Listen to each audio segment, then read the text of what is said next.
Most of us in this room drink coffee. Coffee is very simple. You take coffee grounds, you put them in the filter, you run hot water through it, get a great cup of coffee. Could you use those coffee grounds for 3 years? Probably not. Everything has a life expectancy. Fluids in your vehicle have that same life expectancy. You could not possibly run those fluids for 200,000 miles and at the end of the day expect them to do what they were supposed to do in the first place. Usually, the magic number for all of these services is right around the 3-year, 36,000 mile mark.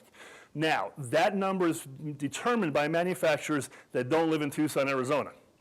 The difference with living in Tucson is it's 100 degrees for a decent part of the year out here, and you have premature failure on certain parts. Tires usually don't go the full life. Anything made of rubber, your belts, your hoses, your mounts, do not last the life that they should. One of the things that we like to do is when you get your car is to inspect those things. Another huge one, and John Kellen can attest this, is your cooling fans. Cooling fans nowadays are primarily made of plastic. The problem with that is you've got this plastic cooling fan that's sitting about 6 inches off your motor that's a couple of 100 degrees in an enclosed area, and that plastic will eventually crack. When we caught John's cooling fan, he had hairline cracks that were going all the way through it. If that fan cuts loose while you're driving, it has nowhere to go, and it will destroy everything in its path. Usually takes out the radiator, the belts, the hoses. Average cost of that emergency repair is about $1,500.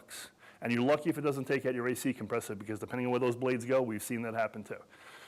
So these are things we check. When you bring your car into us, we do a courtesy inspection of everything on the car. If you come in for an oil change, it's going to take about 45 minutes because the guys are going to take their time. They're going to check the fluids, they're going to check the fluid levels, the fluid consistencies, what they look like, and how they are. We've had cars come in that every fluid looks fine except for, say, the transmission fluid. The transmission fluid is black. It just looks horrible. And here's the thing, you want to change it at the proper intervals. You don't want it to get to that point where it's black and deathly and just horrific.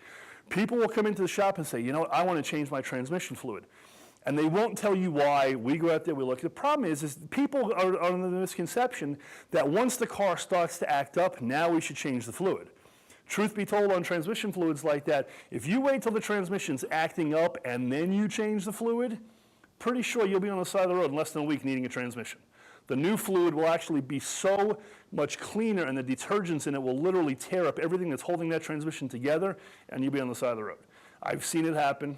So we make the judgment call as to whether to change the fluid or not. I mean, I've had situations where we've told customers, you know what, you're at 120,000 miles, that fluid's black, you like the car, if we change it now, you're going to be in trouble.